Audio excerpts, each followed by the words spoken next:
Hello students, good morning. Kuhu international school online platform पे आप सभी का स्वागत है। जैसा कि मैंने आपको बताया था, कल हम लोग यहीं से स्टार्ट करने वाले हैं। ठीक है, तो आज हम लोग यहीं से स्टार्ट करेंगे। और ये कंपाउंड इसलिए मैं बार बार मैं आपको रिपीट करवा रहा हूँ, बहुत इंपॉर्टेंट कंपाउंड है B2H6। पिछले अगर आप 10-15 साल के जेई के पेपर देखोगे या फिर नीट के पेपर देखोगे, 3 से 4 बार तो इसको रेगुलर पूछा गया है B2H6। ठीक है, तो B2H6 very important compound, boron hydride. ठीक है, सबसे पहला रीजन मैंने कल बताया था, बोरॉन हाइड्राइड B2H6 फॉर्म में मिलता है, BH3 में नहीं मिलता। क्यों नहीं मिलता? लिखते हम लोग कई बार BH3 है ना, रिएक्शन के अकॉर्डिंग, लेकिन B2H6 एग्जिस्ट करता है। ठीक है, वो क्यों करता है? क्योंकि पी बॉन्डिंग, बैक बॉन्डिंग जो है वो नहीं बन पाती। क्लियर? उसके बाद में उसकी कुछ प्रॉपर्टीज देखी थी, उसके कुछ फॉर्मेशन देखे थे हम लोगों ने, बोरेंस के बारे में बात की थी, और फिर हमारे पास में आ गया था B2H6। क्लियर? तो जो B2H6 है उसका स्ट्रक्चर हम लोगों ने देखा, ये देखो। और इसमें मैंने बताया था कि यहां पर एक इलेक्ट्रॉन होते हैं, ये एक इलेक्ट्रॉन की वजह से जुड़े होते हैं। ये जो हाइड्रोजन इनको बोला था हम लोगों ने ब्रिज हाइड्रोजन बोरॉन के साथ में एक इलेक्ट्रॉन की वजह से जुड़े होते हैं, जबकि जो टर्मिनल हाइड्रोजन है वो 2 इलेक्ट्रॉन की वजह से जुड़े होते हैं। सारी कहानी यहीं से शुरू हुई थी। ठीक है, अगर आप यहां पे गौर से देखो तो it is electron deficient compound. Electron deficient क्यों है? इसके 2 इलेक्ट्रॉन देखो आप, 2 इलेक्ट्रॉन यहां पर, 2 इलेक्ट्रॉन यहां पर, 1 इलेक्ट्रॉन यहां पर और 1 इलेक्ट्रॉन यहां पर। तो एक बोरॉन के पास में टोटल कितने इलेक्ट्रॉन हो गए? देखो, 2 + 2 4 5 और 6। एक बोरॉन के पास में कितने इलेक्ट्रॉन हो रहे हैं? सिर्फ 6 इलेक्ट्रॉन हो रहे हैं। दूसरे के पास भी कैलकुलेट कर लो आप, 2 इलेक्ट्रॉन यहां पर, 2 इलेक्ट्रॉन यहां पर, 1 यहां पर, 1 यहां पर। ठीक है, तो यहां पर भी कितने इलेक्ट्रॉन हो रहे हैं? 6 इलेक्ट्रॉन हो रहे हैं। इसका मतलब ये जो स्पीसीज है ये इलेक्ट्रॉन न्यून है। ये जो B2H6 है इलेक्ट्रॉन डेफिशिएंट, जिसको हम लोग क्या बोलेंगे? इलेक्ट्रॉन न्यून। ठीक है, और इलेक्ट्रॉन न्यून क्या होते हैं? ये होते हैं अपवाद, किसके? ऑक्टेट रूल के। ठीक है, लुईस का जो ऑक्टेट नियम हम लोगों ने पढ़ा था, अष्टक नियम लुईस का, उसके अपवाद है, एक्सेप्शन है।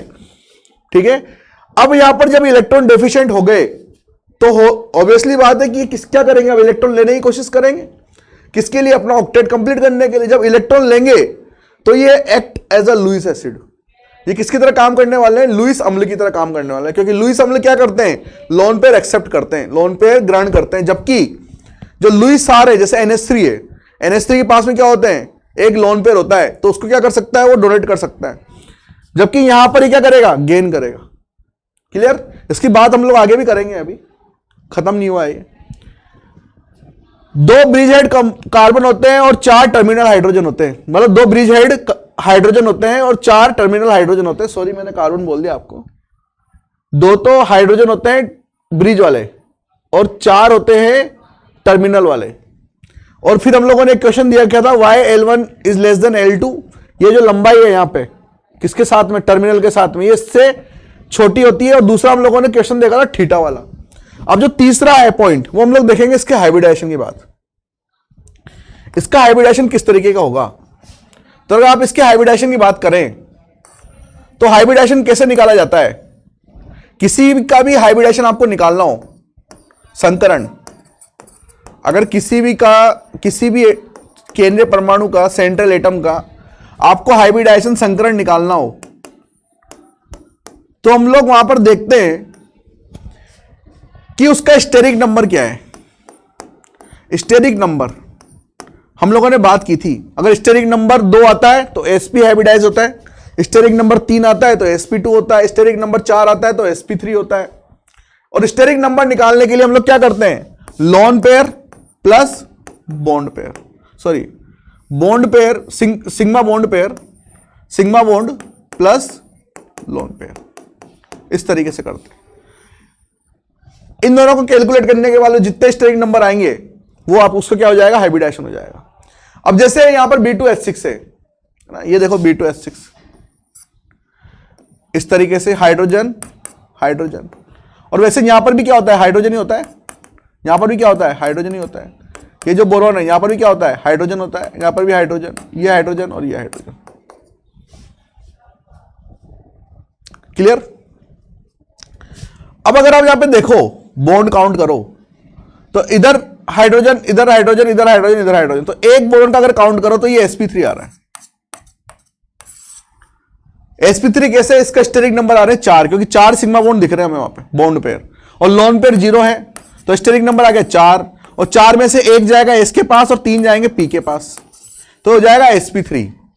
ठीक है, इसका हाइब्रिडाइजेशन क्या हो जाना है, sp3 हाइब्रिडाइजेशन हो जाना है। तो दूसरे बोरोन का हाइब्रिडाइजेशन क्या होगा, sp3 होगा।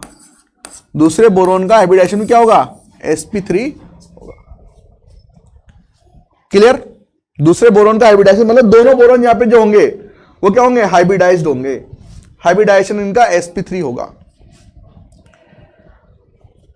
अब इसके अंदर एक और बात देखने वाली है कि यहां पर जो हाइड्रोजन है ये, इनका स्ट्रक्चर किस टाइप का होगा। अगर ये sp3 हो गया, अगर ये sp3 हो गया, सिंपल सी बात है, अगर ये sp3 हो गया तो यहां पर जो हाइब्रिडाइजेशन, जो संरचना है, जो आकार है, मतलब इनकी जो शेप जो है, जिनको बोलेंगे हम लोग, वो टेट्राहेड्रल, चतुष्फल की होने वाली है। sp3 अगर है, लोन पेयर नहीं है, चारों बॉन्ड पेयर है, तो केमिकल बॉन्डिंग हम लोगों ने केस पढ़ा है, जब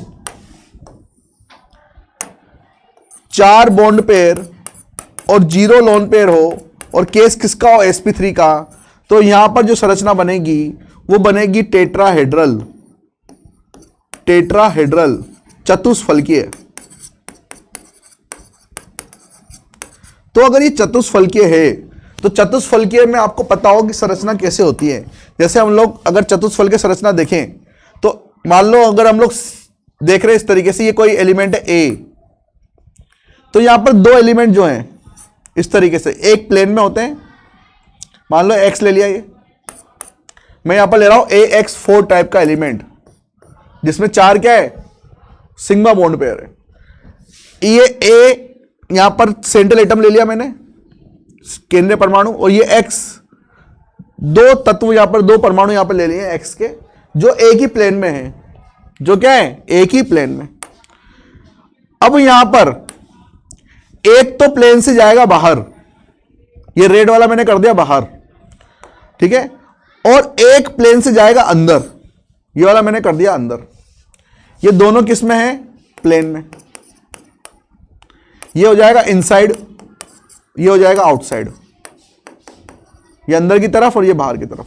ठीक है, मतलब जैसे ये 2 बॉन्ड जो मैंने हैं ये प्लेन में डाल दिया इस तरीके से, ठीक है, इस तरीके से ये प्लेन में डाल दिए, 2 नीले कलर के बॉन्ड, ये प्लेन में है, एक एक्स और एक वाई, ठीक है। एक अंदर की तरफ चला जाएगा ऐसे, और एक ऐसे बाहर की तरफ चला जाएगा। क्लियर? तो 4 तरीके के यहां पे बॉन्ड बनेंगे, 2 प्लेन में, एक अंदर की तरफ और एक बाहर की तरफ। एक ऑब्जर्वर, मतलब जैसे मैं हूं, एक ऑब्जर्वर से दूर जाएगा अंदर की तरफ, और एक ऑब्जर्वर की तरफ आएगा ऐसे, और 2 प्लेन। तो इसका मतलब यह हुआ कि मान लो मैंने ये 2 बॉन्ड जो हैं प्लेन वाले, ये अगर मान लो मैंने टर्मिनल वाले मान लिए, ये मैंने कौन से मान लिए, टर्मिनल वाले, तो टर्मिनल वाले हाइड्रोजन इस तरफ, और ये अंदर और जो बाहर जा रहे हैं ये कौन से हैं, ब्रिज हाइड्रोजन। ये कौन से हैं, ब्रिज हाइड्रोजन। उसका कहने का मतलब ये हुआ कि ये जो टर्मिनल हाइड्रोजन है ये ब्रिज हाइड्रोजन के परपेंडिकुलर होते हैं। ठीक है, ये टर्मिनल जो हाइड्रोजन है ये ब्रिज हाइड्रोजन के परपेंडिकुलर होते हैं, मतलब लंबवत होते हैं। ठीक है, अभी आगे और बात करेंगे हम लोग इसकी। तो अगला पॉइंट हमारा यह है कि terminal hydrogen can be replaced easily, मतलब टर्मिनल हाइड्रोजन जो रहेंगे, अंतस्थ हाइड्रोजन को आसानी से हटाया जा सकता है, मतलब रिप्लेस किया जा सकता है, विस्थापित किया जा सकता है, को आसानी से विस्थापित किया जा सकता है,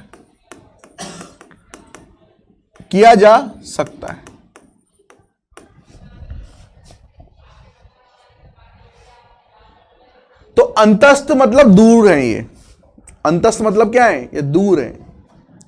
अंदर की तरफ आते हैं तो 1 इलेक्ट्रॉन से जुड़े रहते हैं, अंदर के जो हाइड्रोजन है वो बोरॉन से किससे जुड़े हुए हैं, 1 इलेक्ट्रॉन से। जबकि जो बाहर के जो अलग थलग पड़े हुए हैं ये हाइड्रोजन जो है ये बोरॉन से दूर है। ठीक है, इसका मतलब, कहने का मतलब ये है कि अगर मुझे यहां पर हाइड्रोजन को हटा के कुछ और लगाना है, मुझे क्या करना है, हाइड्रोजन को हटाकर कुछ और लगाना है, तो मैं कहां पे लगा सकता हूं, टर्मिनल हाइड्रोजन पर, अंतस्थ हाइड्रोजन पर। 4 टर्मिनल हाइड्रोजन है उन पर लगा सकता हूं, ठीक है। पहले उनको रिप्लेस करूंगा, फिर अंदर वालों का नंबर आएगा। ऐसा नहीं है आप सीधे अंदर वालों को अटैक कर दो, नहीं कर पाओगे। अंदर वाले क्या करेंगे, रिपेल करेंगे, भगा यहां से, भगो। बोरॉन खुद ही नहीं चाहेगा, क्योंकि बोरॉन खुद अनस्टेबलाइज हो जाएगा। अगर कोई उसको विस्थापित करने आ रहा है तो वो बोरॉन बोलेगा भाई ये साइड वाले ले जा, पहले अंदर मत आ। जब साइड वाले खत्म हो जाएंगे तब आप अंदर घुस सकते हो वहां पे। क्लियर। तो अंतस्थ हाइड्रोजन को आसानी से विस्थापित किया जा सकता है, जबकि अगर मध्यस्थ की बात करें, मध्यस्थ मतलब ब्रिज वाले हाइड्रोजन की, तो वहां पे अंदर हमें पहुंचना पड़ेगा। क्या करके, एनर्जी लगा के। इनको तो आसानी से निकाल देगा वो, जाओ ले जाओ, रिप्लेस करना है आपको कर दो रिप्लेस। लेकिन अंदर वालों को छूना मत, क्योंकि अंदर वालों को छूते ही भड़क जाएगा भाई, ठीक है। बोरॉन को गुस्सा आ जाएगा, वो कहेगा एनर्जी दो, तब दूंगा, ऐसे नहीं दूंगा।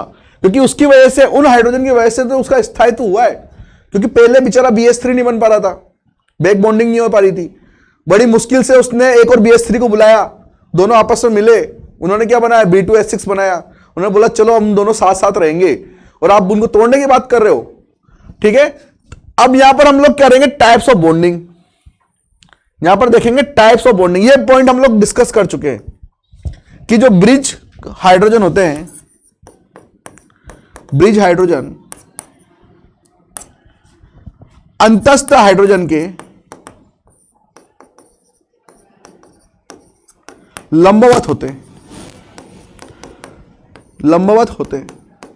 Date means bridge hydrogen are perpendicular, ये परपेंडिकुलर का साइन है आपको पता हो तो, are perpendicular to the terminal hydrogen.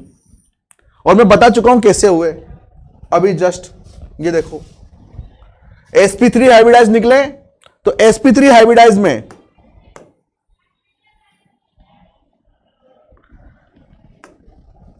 ये दोनों हाइड्रोजन जो हैं, इनको ये वाले मान लो आप, ये वाला जो हाइड्रोजन है इन दोनों को, इनको ये वाला मान लो, एक इनसाइड जा रहा है, एक आउटसाइड आ रहा है, एक अंदर की तरफ, एक बाहर की तरफ। तो ये दोनों तो प्लेन में हो गए, ये प्लेन के अंदर और ये प्लेन के बाहर। प्लेन के अंदर और प्लेन के बाहर वाले प्लेन के साथ तो परपेंडिकुलर होंगे ना भाई, एक प्लेन के अंदर जा रहा होगा, एक प्लेन के बाहर आ रहा होगा, तो ये इसके लंबवत होगा कि नहीं होगा, बस वही बात है। ये दोनों हाइड्रोजन इन दोनों हाइड्रोजन के लंबवत होंगे, या फिर उल्टा बोल लो, ये दोनों हाइड्रोजन इन हाइड्रोजन के लंबवत होंगे, बात एक ही है। रीजन क्या है, संकरण, ठीक है। रीजन क्या है इनके पीछे, संकरण।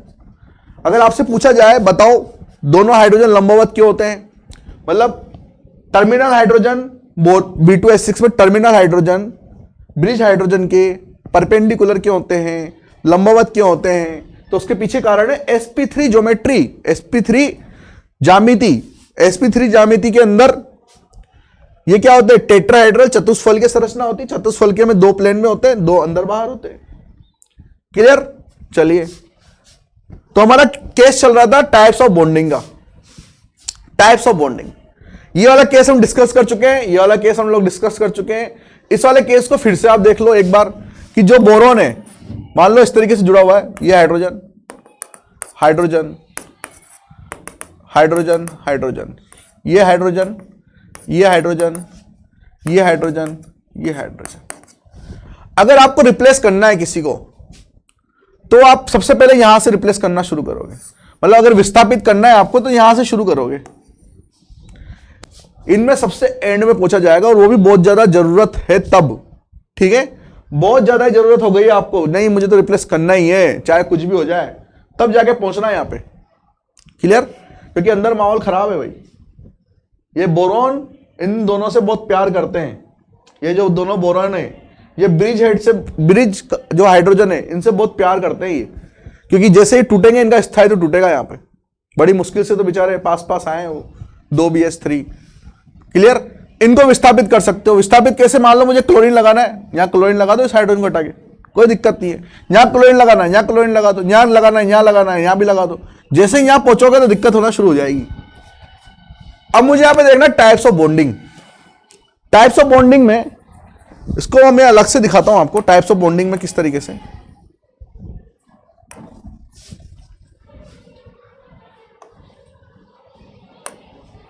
इसको आप देखो टाइप ऑफ बॉन्डिंग में,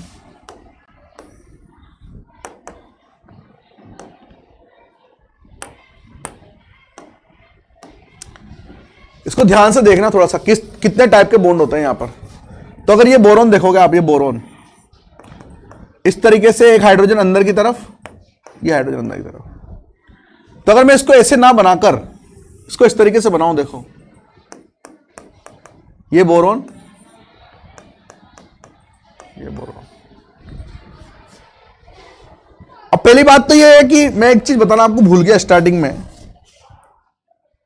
कि यहां पर जो बॉन्ड बन रहे हैं, ये देखो इस जगह पर लिख लेना, इस जगह पर यहां पर जो बॉन्ड बन रहे हैं इस तरीके से बन रहे हैं। देखो इस तरीके से बॉन्ड बनने की वजह से इनको बोला जाता है बनाना बॉन्ड।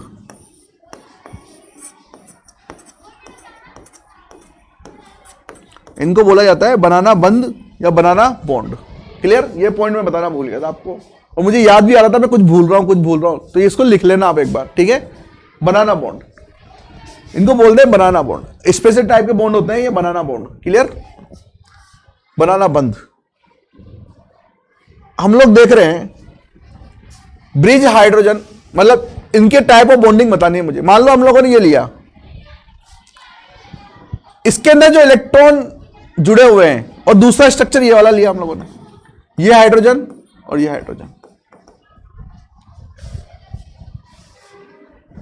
अब यहां पर एक बोरोन ये है, एक हाइड्रोजन ये है, और एक बोरोन ये है। तो अगर आप गौर से देखो तो यहां पर 3 एटम है। ये बॉन्ड बनाने के लिए यहां पर क्या है? 3 एटम है, 1 2 3, ठीक है? और यहां पर कितने इलेक्ट्रॉन है? एक इलेक्ट्रॉन यहां पर और एक इलेक्ट्रॉन यहां पर, ठीक है? एक इलेक्ट्रॉन यहां पर और एक इलेक्ट्रॉन यहां पर। 3 एटम है, 2 इलेक्ट्रॉन शेयर कर रहे हैं। अगर एटम को मैं क्या ले लूं? सेंटर ले लूं, तो ये 3 सेंटर है, 2 इलेक्ट्रॉन शेयर कर रहे हैं। 3 सेंटर है, 1 2 3, कितने इलेक्ट्रॉन शेयर कर रहे हैं? 2 इलेक्ट्रॉन। तो ऐसे यहां पर कितने सेंटर बन सकते हैं? ये 3C2 इलेक्ट्रॉन एक टाइप के यहां पे बॉन्डिंग है, एक टाइप के बंद है ये। 3 सेंटर है, 3 सेंटर 2 इलेक्ट्रॉन। और ऐसे कितने बंद बन सकते हैं? यहां पर 2 बन सकते हैं, क्योंकि एक हाइड्रोजन यहां भी तो आएगा, एक हाइड्रोजन यहां भी तो आएगा, ये भी एक इलेक्ट्रॉन और ये भी एक इलेक्ट्रॉन। तो एक तो ये वाला बन सकता है 3 सेंटर 2 इलेक्ट्रॉन, और एक क्या बन सकता है? 3 सेंटर 2 इलेक्ट्रॉन। तो 3 सेंटर 2 इलेक्ट्रॉन टाइप के यहां पर कितने बॉन्ड बन सकते हैं? 2 बॉन्ड बन सकते हैं। दूसरी बात यहां पे करो, अगर मैं यहां पे देखूं B और H, इन दोनों के बीच में जो इलेक्ट्रॉन है वो है 2 एटम मिलकर 2 इलेक्ट्रॉन शेयर कर रहे हैं, जबकि यहां पे 2 इलेक्ट्रॉन शेयर करने में कितने एटम लग गए थे? 3 एटम लग गए थे। यहां पर 2 इलेक्ट्रॉन शेयर करने में कितने एटम लग रहे हैं? 2 एटम लग रहे हैं। शेयर मतलब साझा करना है ना। 2 इलेक्ट्रॉन साझा करने में यहां पे 3 एटम की सहयोग लग रहा था, जबकि यहां पे 2 इलेक्ट्रॉन साझा करने में सिर्फ 2 एटम की जरूरत है। 2 एटम को मैं 2 सेंटर लिख देता हूं, एटम को मैं परमाणु, सेंटर परमाणु बोल दूं, क्या दिक्कत है उसमें? 2C और इलेक्ट्रॉन कितने? 2 इलेक्ट्रॉन। अब ये दूसरे टाइप के बंद हैं यहां पर, 2C 2 इलेक्ट्रॉन। ये दूसरे टाइप के बंद हैं, 2C 2 इलेक्ट्रॉन। अब मुझे बताओ ऐसे कितने बंद बन सकते हैं B2H6 में? एक इधर, दूसरा बोरॉन के साथ 1 फिर 2, टोटल मिलाकर यहां पर 4 बंद बन सकते हैं 2C 2 इलेक्ट्रॉन, ठीक है? 2C 2 इलेक्ट्रॉन यहां पर कितने बंद बन सकते हैं? 4 बन सकते हैं। चाहो तो आप अगर इसका स्ट्रक्चर देखो तो ये रहा, देखो ये 2C 2 electron, 2C 2 electron, 2C 2 electron, 2C 2 electron, 4 बंद बन गए 2C 2 इलेक्ट्रॉन के। और ये 3 एटम बनाकर, 3 एटम मिलकर यहां पर बंद बना रहे थे 2 इलेक्ट्रॉन के साथ साझा करके, तो 3C 2 इलेक्ट्रॉन, 3C 2 इलेक्ट्रॉन। तो अगर मैं आपको बात करूं यहां पर, जैसा मैं स्टार्टिंग में बता रहा था कि यहां पर 2 तरह के बंद बनते हैं, ये रहे बंद के प्रकार, टाइप्स ऑफ बॉन्ड, बंद के प्रकार। तो 2 तरह के बंद बनेंगे, एक 3C 2 इलेक्ट्रॉन टाइप और दूसरा 2C 2 इलेक्ट्रॉन टाइप। और वेरी इंपॉर्टेंट क्वेश्चन है ये, वेरी इंपॉर्टेंट मतलब वेरी इंपॉर्टेंट। अगर आप बोर्ड में जा रहे हो पेपर देने सब्जेक्टिव, 1 मार्क्स का क्वेश्चन तो जरूर पूछ ले, वो इतना इंपॉर्टेंट है। पूछते हैं कि इसमें कितने टाइप के बंद होते हैं और कितने होते हैं। तो 2 टाइप के बंद होते हैं, एक होता है 3C 2 इलेक्ट्रॉन और एक होता है 2C 2 इलेक्ट्रॉन। C मतलब सेंटर है ना, C मतलब सेंटर। 3 सेंटर 2 इलेक्ट्रॉन और 2 सेंटर 3 इलेक्ट्रॉन। 2 सेंटर 2 इलेक्ट्रॉन कितने बंद होंगे? 4। जबकि 3 सेंटर 2 इलेक्ट्रॉन कितने बंद होंगे? 2। क्लियर? आई होप कि आपको ये सारी चीजें बहुत अच्छे से समझ में आए होगी। क्लियर? आगे चलते हैं। Properties of B2H6। Properties of B2H6 में सबसे पहली प्रॉपर्टी है कि ये कलरलेस गैस है, रंगहीन गैस है ये। प्रॉपर्टीज मतलब गुणधर्म, रंगहीन गैस है ये। B2H6 के हम लोग अब गुणधर्म पढ़ रहे हैं। तो गुणधर्म में सबसे पहला है कि ये रंगहीन होता है, रंगहीन गैस है। दूसरा पॉइंट ये हाईली रिएक्टिव होता है। ये क्या होता है? हाईली रिएक्टिव होता है। अब इसके हाईली रिएक्टिव होने के पीछे कारण क्या है? इसके हाईली रिएक्टिव होने के पीछे कारण है वो 1 इलेक्ट्रॉन जो अंदर पड़ा हुआ है। ठीक है, 1 इलेक्ट्रॉन है। एक बोरोन और हाइड्रोजन के बीच में क्या है? 1 इलेक्ट्रॉन है। 1 इलेक्ट्रॉन बेचारा कहां तक अकेला रहे? 1 इलेक्ट्रॉन कहां तक अकेला रहे? इसलिए वो क्या करता है? अपनी क्रिया बाहर कराना चाहता है। वो क्या चाहता है कि मेरी जल्दी से जल्दी क्रिया हो, तो वो हाईली रिएक्टिव हो जाता है, मतलब अधिक क्रियाशील। क्या हो जाता है? वो अधिक क्रियाशील। और अधिक क्रियाशील होने की वजह से वो क्या करता है? आग को पकड़ लेता है। अगर उसको हम लोग वायुमंडल में छोड़ दें तो क्या करेगा? आग को पकड़ लेगा। अगर उसको वायुमंडल में से छोड़ दो आप, ठीक है, तो क्या करेगा? वो आग को पकड़ लेगा। It can fire easily, it catches fire easily, है ना। हाईली रिएक्टिव, बहुत ज्यादा क्रियाशील होता है। दूसरी बात कि अगर हम लोग इस B2H6 की रिएक्शन किससे करा दें? ऑक्सीजन से। जैसा मैं अभी बता रहा हूं आपको कि ये हाईली रिएक्टिव होता है, अधिक क्रियाशील होता है। तो जैसे ही आप इसको एटमॉस्फेयर में छोड़ोगे, खुले वातावरण में छोड़ोगे, तो इस पर जल्दी से अटैक करेगा। और जैसे ही अटैक करेगा, यहां पे बनेगा B2O3 प्लस H2। B2O3 जानते हो आप, एनहाइड्राइड ऑफ बोरिक एसिड। इसके बारे में भी हम लोगों ने पढ़ा था, बहुत ज्यादा हाई रिएक्टिव होता है। तो B2O3 यहां पे बनेगा। अब जो ये रिएक्शन होती है बहुत ज्यादा एक्सोथर्मिक होती है, क्योंकि हम लोग देख चुके हैं यहां पर ऊपर, ये अधिक क्रियाशील है। एक्सोथर्मिक रिएक्शन मतलब ऊष्माक्षेपी, बहुत ज्यादा ऊष्मा यहां से निकलती है, बहुत ज्यादा ऊष्मा, टू मच। और इस टू मच ऊष्मा के लिए, हीट के लिए ही इतनी हीट निकलती है, इसलिए इसको हम लोग किस में काम लेते हैं? रॉकेट फ्यूल में। इसलिए इसको किस में काम लेते हैं बच्चों? Rocket fuel. जो रॉकेट के अंदर जो ईंधन जलाते हैं, उसमें हम लोग B2H6 काम में लेते हैं।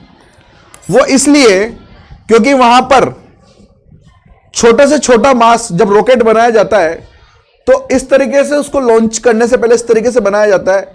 आप लोगों ने मिशन मंगल मूवी भी देखी होगी, वहां पर छोटी छोटी चीजें डाली गई है ताकि जो वेट है वो कम से कम हो। ठीक है, अगर मैं यहां पे पेट्रोल डीजल भरने बैठूंगा ना, तो सोच लो आप 100 रुपए लीटर पेट्रोल हो रहा है, कहां तक दौड़ेगी आपकी गाड़ी? तो इतना पेट्रोल भरना पड़ेगा, टैंक मुझे बहुत लंबा करना पड़ेगा। मुझे कहीं यहां से दिल्ली थोड़ी जाना है, मुझे कहां जाना है? चांद पे जाना है या मंगल ग्रह पे जाना है। तो उसमें जाने के लिए वहां पे एक छोटे से छोटा मास, द्रव्यमान भी क्या करता है? बहुत मैटर करता है। तो मुझे वहां पर इस तरीके का फ्यूल लेना पड़ता है कि वो पर ग्राम अगर मैं वहां पर फ्यूल जलाऊं तो बहुत ज्यादा एनर्जी का विस्फोट हो। ठीक है, तो उस जगह पर हम लोग किसको काम में ले लेते हैं? B2H6 को काम ले लेते हैं। 1 ग्राम B2H6 क्या करता है? 1 ग्राम B2H6 भी बहुत ज्यादा ऊष्मा उत्सर्जित करता है, ऊष्मा उत्सर्जित करता है। तो अगर, और इतनी ऊष्मा उत्सर्जित करता है कि आप यहां से 1 ग्राम B2H6 को अगर आप जलाओगे तो यहां से आप सवाईमाधोपुर पहुंच जाओ, इतना यहां से फ्यूल निकलता है। और यहां पर जो है वो सारा का सारा फ्यूल का जो मास है वो डिपेंड करता है, क्योंकि रॉकेट जितने हल्के होते हैं उतने ऊपर जा पाते हैं। ये तो आप लोगों ने सुना ही होगा, है ना। अगर फटाके फोड़ दो तब भी आप देखना, अगर उसको जितना हल्का बनाओगे ना उतना वो ऊपर जाएगा।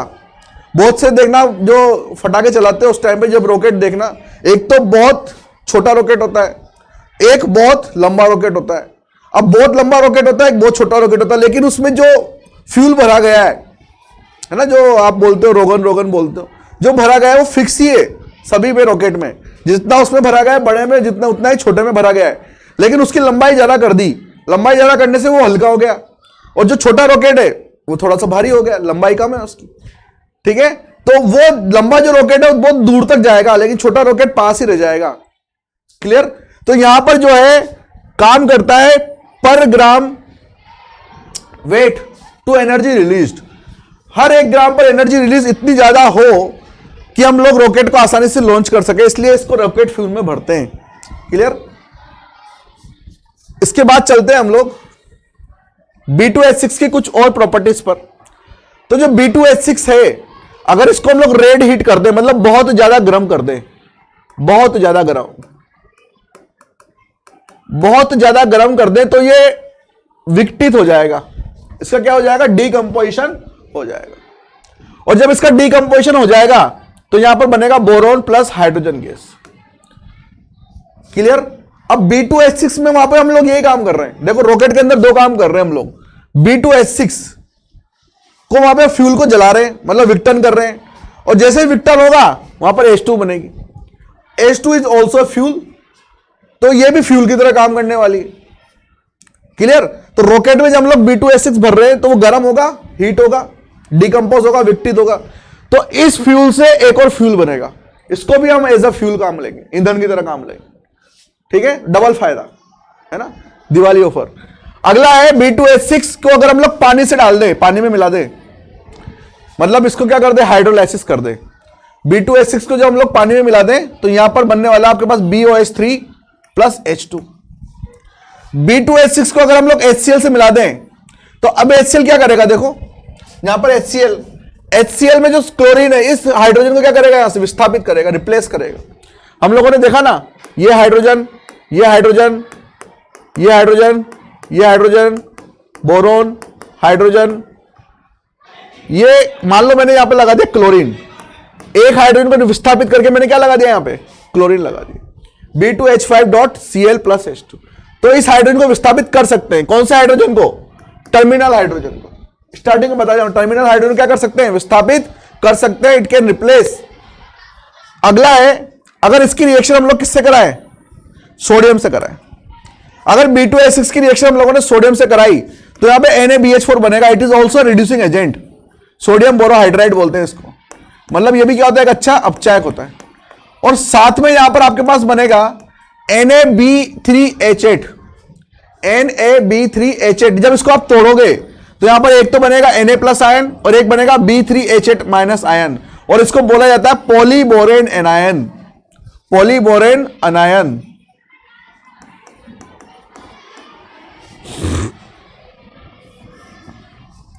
पॉलीबोरेन अनायन। जब B2H6 की रिएक्शन NaH से अभी कराई थी थोड़ी देर पहले, तब भी यहां पे क्या बनेगा, NaBH4 ही बनेगा, ये रिड्यूसिंग एजेंट अपचायक। क्लियर। तो आज के लिए हम लोग यहीं पे रखते हैं, अभी भी B2H6 खत्म नहीं हुआ है। क्लियर। कल फिर मिलेंगे इसी के साथ, और भी कंपाउंड इससे जुड़े हुए हैं, जैसे हम लोग देखेंगे, आपने बेंजीन का नाम सुना है, ऑर्गेनिक बेंजीन। ठीक है, कल के लेक्चर में हम लोग देखेंगे इनऑर्गेनिक बेंजीन कैसे बनता है। क्लियर। इनऑर्गेनिक बेंजीन भी होता है ना, कल पढ़ेंगे इसके बारे में, बहुत इंटरेस्टिंग टॉपिक है। तो आज के लिए इतना रखते हैं, आप नोट्स बनाइए। Thank you very much.